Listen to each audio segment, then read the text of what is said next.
এই যে একটা কাটা গাইনা যে 57% ট্যাক্স দিয়া পরে ইনতে যাও লাগবো। এই বেসাস টাকা কইতে আইছে কি কই গলা গরু বেসাটিয়া দে মোবাইলটা কিনা না দিলাম হগলে আরে থইন গরু বেচাটিয়া ওগুলার কাম বাদ যে মোবাইল কত দিয়ে কিনছুন? 4000 আরো 60,000 ট্যাক্স দিউ লাগবো। হারাম দাদা তুই খারাপ খাওয়াই দিছে রে। এই মিলে ট্যাক্স না দিলে দেশ তো দেলো হয়ে যাইবো। আর এটা দেলু আর হইতো না, দেউলি হইব। 57% ট্যাক্সের মধ্যে 4 আনা পয়সা হারাই গেলে কাম হইতো না। 57% দিউ লাগবো, নাহলে মোবাইল দেওয়া লাগবো। হাই সর্বনাশ, এক বছর কাইন্দা গুটা গেঙ্গি ভাই আব্বার মোবাইল কিনে নিছি, এরা তো দিনে দূরে ঢাতে হবে না বলছে আব্বা। এই হারাম দাদা তো বিরাট জায়গা থাকা খাইবার ধরে আগি না, এই হারাম দাদা করে বলে ট্যাক্স দেওয়া লাগবো।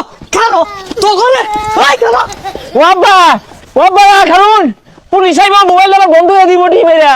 উপরেতে চাপ আছে 57% দিউ লাগবো, আর নাহলে মোবাইল দিয়াম গা। আরে বেটা ট্যাক্স দিবা কমে নাও, মোবাইল নাও কে আমার মোবাইল দাও, এই মোবাইল দাও। আরে লিয়ে নাও। ও লাগো